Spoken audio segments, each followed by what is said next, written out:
ஒரு விசித்திரமான ஆச்சரியமான ஒரு கூட்டம்தான் யூதர்கள். கேள்விப்பட்டிருப்பீர்கள். இந்த யூதர்களுக்கு யாரையுமே பிடிக்காது. ஏற்கனவே ஈசா அலைஹிஸ்ஸலாம் அவர்களை கொலை செய்வதற்காக வந்தவர்கள் இந்த யூதர்கள். இப்போது என்ன எழுதி வைத்திருக்கிறார்கள் தெரியுமா? ஜீசஸ் ஒரு பொய்யன். இந்த யூதர்கள் எழுதி வைத்திருக்கிறார்கள், ஜீசஸ் ஒரு பொய்யன், அந்த ஜீசஸை நாம் கொலை செய்தோம். உண்மையிலேயே அவர்கள் ஈசா அலைஹிஸ்ஸலாம் அவர்களை கொலை செய்யவில்லை. முஸ்லிம்களாகிய நாம் உறுதியாக நம்புகிறோம், ஜீசஸ் என்று அழைக்கப்படக்கூடிய ஈசா அலைஹிஸ்ஸலாம் அவர்கள் கொலை செய்யப்படவில்லை. அவர்களை கொலை செய்வதற்காக யூதர்கள் துரத்தி கொண்டு வந்த நேரத்தில் அல்லாஹ் அவர்கள் பக்கம் அவர்களை உயர்த்தி கொண்டான். உலக அழிவு நெருங்குகிற போது ஈசா அலைஹிஸ்ஸலாம் அவர்கள் பூமிக்கு வருவார்கள். ஆனால் இந்த யூதர்கள் என்ன சொல்கிறார்கள் தெரியுமா?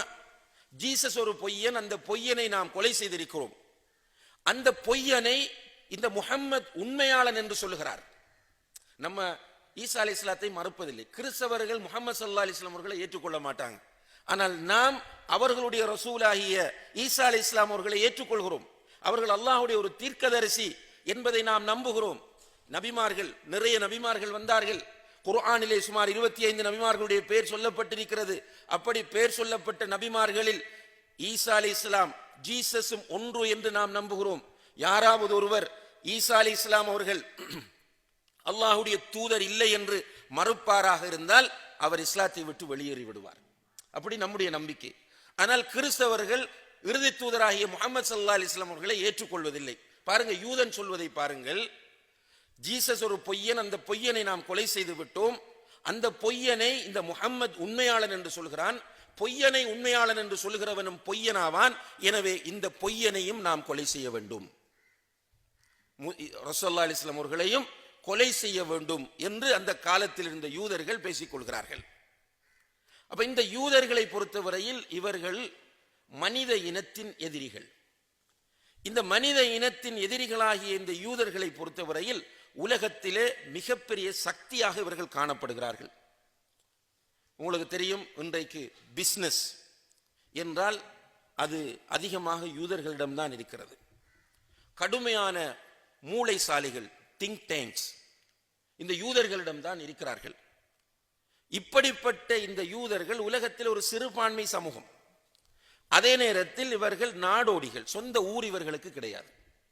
நீங்க பாருங்க, கிறிஸ்தவர்களுக்கு நிறைய நாடுகள் இருக்கின்றன, இந்துக்கள் நிறைய நாடுகளை ஆட்சி செய்கிறார்கள், பௌத்தர்களுக்கு நாடு இருக்கிறது, முஸ்லிம் நாடுகள் சுமார் 55க்கு மேல உலகத்தில் இருக்கிறது. ஆனால் யூதர்களுக்கு என்ற ஒரு நாடு கிடையாது. இந்த யூதர்கள் இந்த நாடு ஒன்றை உருவாக்க வேண்டும் என்ற கனவை அவர்களிடத்திலே வளர்த்துக் கொள்கிறார்கள். வளர்த்து கொண்டு இது தொடர்பாக பல கூட்டங்களை அவர்கள் 18ஆம் நூற்றாண்டிலிருந்து இவர்கள் மேற்கொண்டு வருகிறார்கள். ஒரு யூத சாம்ராஜ்யம் உருவாக்க வேண்டும். 19ஆம் நூற்றாண்டிலே இவர்கள் இது தொடர்பாக புத்தகங்கள் எழுதுகிறார்கள். 19ஆம் நூற்றாண்டின் இறுதி பகுதியிலே இது தொடர்பான ஒரு பெரிய மாநாடு சுவிஸ்லே நடக்கிறது. அந்த மாநாட்டிலே அவர்களுடைய யூத தலைவர்கள் எல்லோரும் ஒன்று சேர்ந்து அவர்கள் ஒரு தீர்மானம் எடுக்கிறார்கள், நம்ம ஒரு யூத சாம்ராஜ்யத்தை உருவாக்க வேண்டும். இப்ப யூத சாம்ராஜ்யம் எது என்றால் அதற்குரிய இடத்தை அவர்கள் அடையாளப்படுத்துகிறார்கள். அவர்களுடைய தலைநகரம் பலஸ்தீனம். அவர்களுடைய தலைநகரம் எது? பலஸ்தீனம். பலஸ்தீனத்தை மையமாக வைத்த ஒரு யூத சாம்ராஜ்யம். அதுல சிரியா வரும், லெபனான் வரும், ஜோர்டான் வரும், எகிப்தின் ஒரு பகுதி வரும், மக்கா மதீனா வரும்.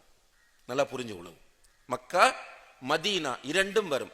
இவ்வளவையும் உள்ளடக்கி ஒரு யூத சாம்ராஜ்யத்தை அவர்கள் உருவாக்க வேண்டும். முஸ்லிம் இளைஞன் உண்மையான ஒரு முஸ்லிம் இளைஞனாக இருந்தால் கடைசி வரைக்கும் விட மாட்டான்.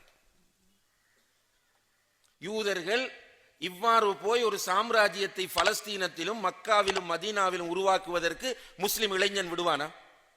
அவனுடைய இதயம் அது. பலஸ்தீனத்திலே அவன் மதிக்கிற பைத்துல் முகத்தஸ் என்கிற பள்ளிவாசல் இருக்கிறது.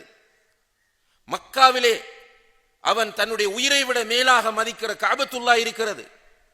மதீனாவிலே அவன் நேசிக்கிற மஸ்ஜிது நபவி இருக்கிறது.